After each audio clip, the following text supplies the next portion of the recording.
And again, besides, again, so I hope you're getting lots of synonyms for and, but, and so. However, this was, a good fluent answer here. A little bit longer, could have been a bit longer, but still it was, long enough, and the speed was quite good.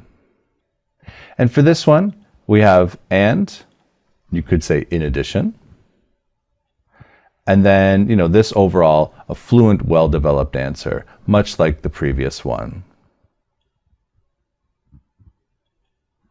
Here, which stops, we can just read it, right? A bit of language-related hesitation here. And then, then go to a man, kind of a human being-minded window. Again, it keeps going. A bit too much self-correction here and hesitation. And then here, great, good fluency, no problems, very well done. And finally, again, finish quite fluent, good answer, good speed, good connecting, no hesitation.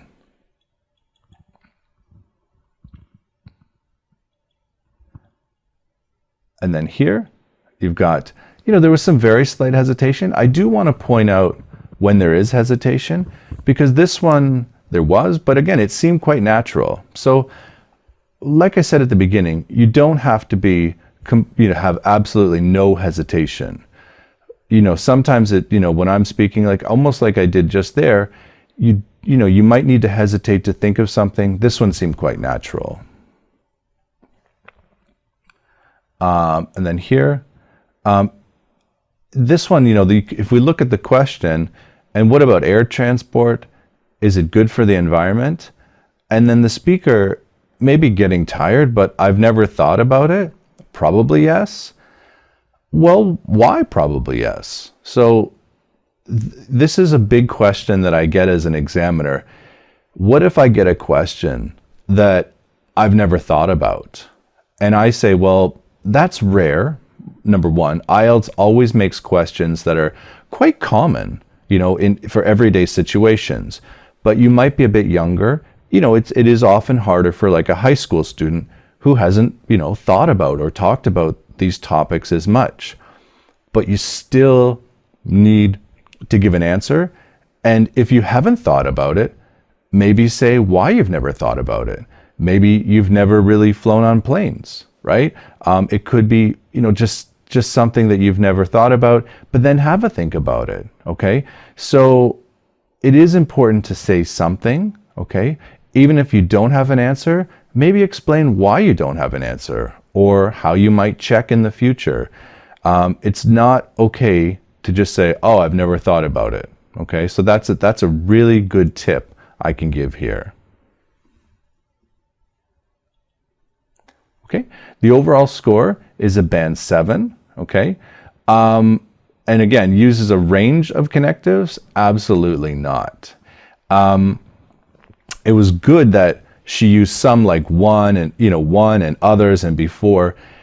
If she didn't use any referencing either, this could almost be a band 6 just because just using and but and so too much. So a very good tip here is, think of a few synonyms for and, but, and so. It will help you so much, okay? So that's really important here. You got to think of synonyms, in addition, also, plus, besides. These words will help you a lot if you're looking to get a band 7 or higher. And it was the biggest detriment, the biggest negative point towards fluency and coherence here. Like I said, there's a risk of it being a band 6. But it is a band 7. It's still mostly fluent, so it definitely deserves a band 7. And then we've got have a lot more funds available. Yeah, it's just everything's perfect here. Again, instead of money, funds in this context, it sounds, again, it's a higher, more academic expression, better range, better score. And then here, it's a good option. If you find yourself saying good a lot, well, why not just say, it's a decent option? Again, use your dictionary, look for synonyms, get a higher score. And you've got important. Well, a good synonym is significant. Okay, a significant role. Sounds fantastic. Then for here, getting a lot better. Again, this something gets better. Good expression. And then getting a lot better. He's showing emphasis on better. So, this is great. Good collocation. Then go to a man. Well, attendant, right? It's also not always necessarily a man, right? So, maybe she forgot the job. But it is an attendant. And then following the instructions, great expression. If you had to pick a word that collocates with instructions, follow is the best one. And not everybody knows that. Languages are, about words that go together. And, this expression of follow the instructions is very good.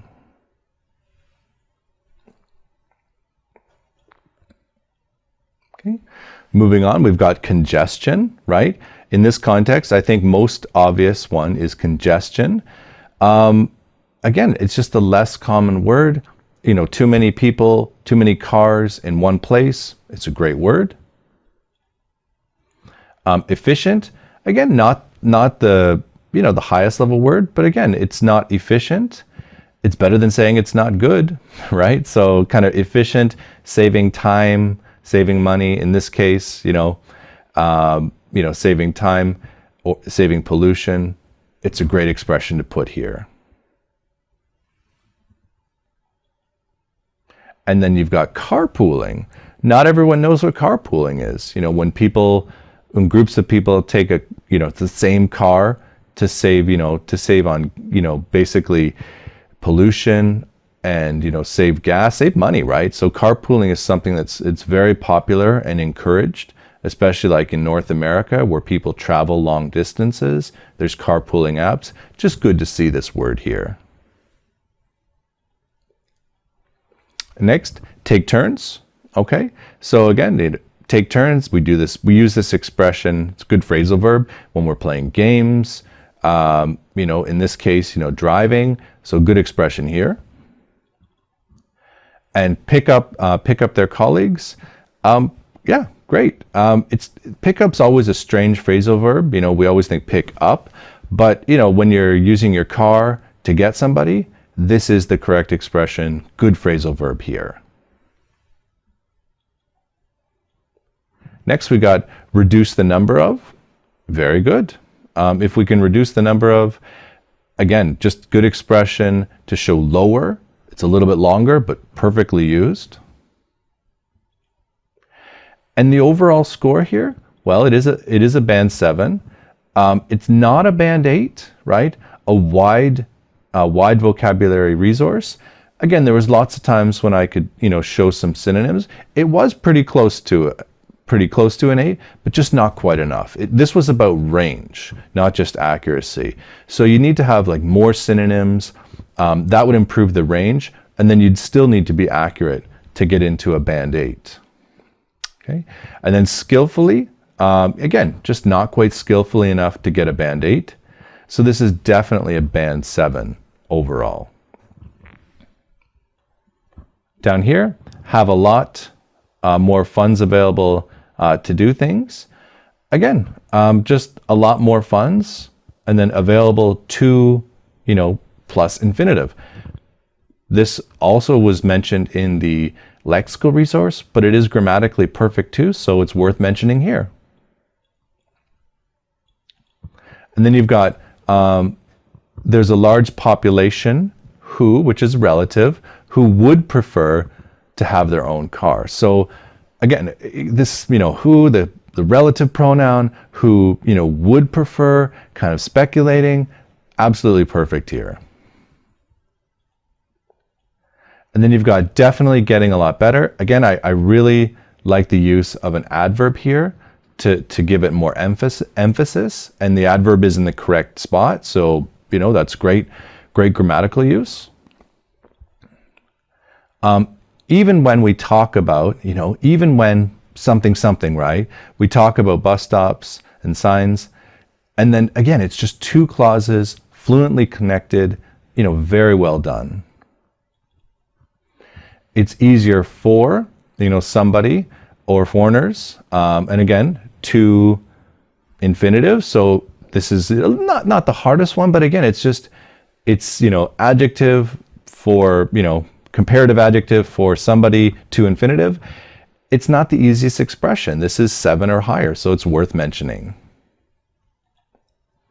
Being minded window, minding a window. So this was a tiny mistake, but, again, it's mostly accurate overall.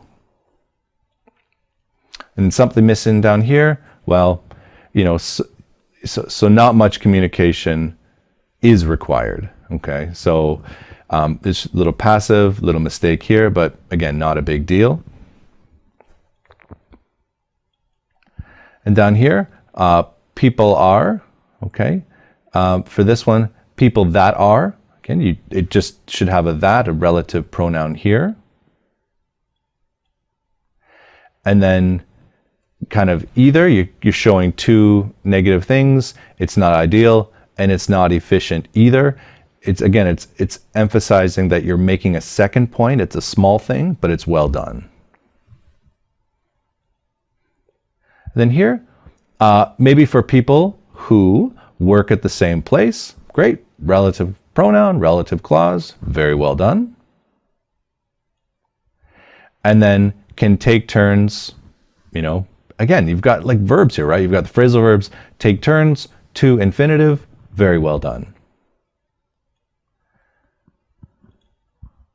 If more people, here we are with another conditional, if more people use public transport, then fewer people use, their own, she gets to it, their own cars or vehicles. Again, good conditional, very well done. Another conditional, if we can reduce the number of vehicles on the road, of course, the congestion can be improved. So even like using of course, again, it just gives a little emphasis, good conditional here. So this would be, a band 8, okay? Wide range of structures flexibly, right? Very well done with that. Majority of error-free sentences, there were a few, red bits, is required, something like that.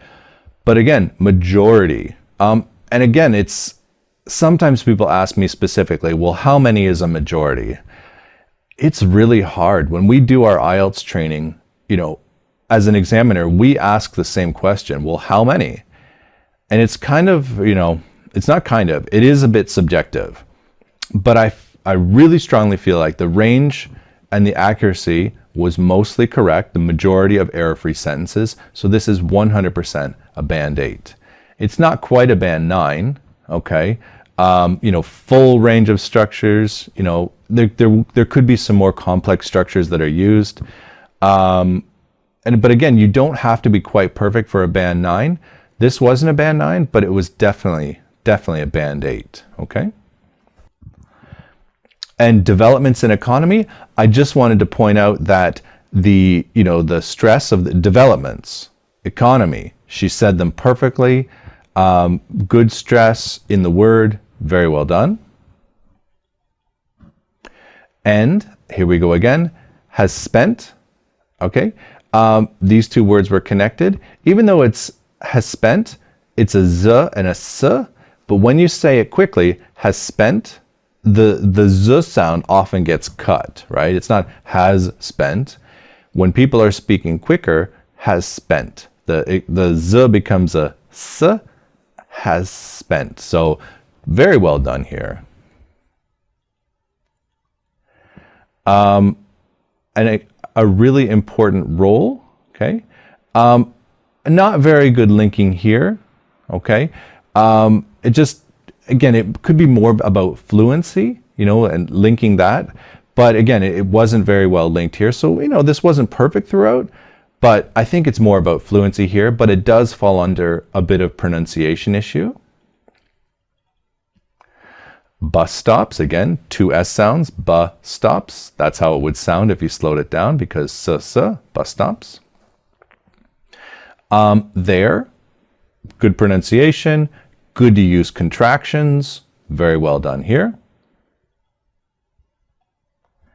Next, it's not ideal, okay? It's much clearer to understand if someone says, it's not ideal, it's not ideal.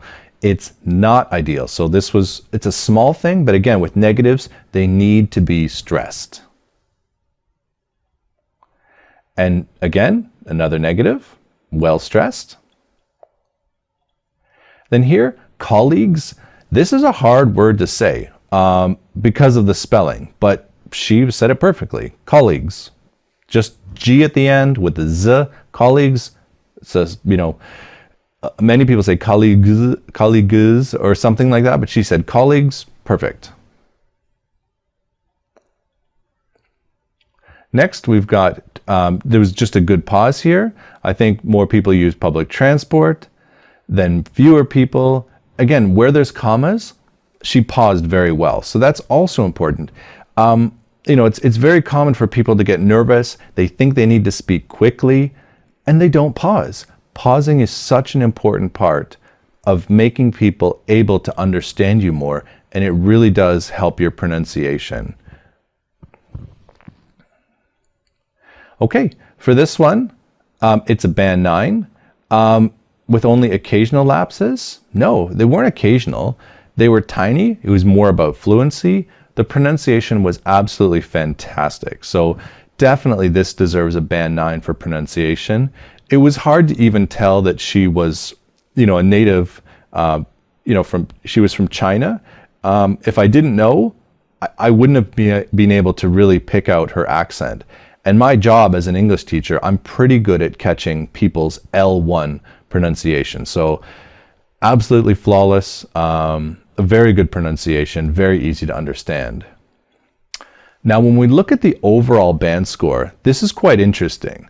The fluency and coherence, well, that was a 7, but it could easily be improved up into an 8 if she just used synonyms for and, but, and so. Something very important to point out. Also, it's worth pointing out for lexical range and accuracy, this could also be improved with using better synonyms. So, 8's quite a good score. But again, everyone's looking for how to get better. It's important. Now, what I will finish on saying is that in IELTS speaking, it's a trade-off.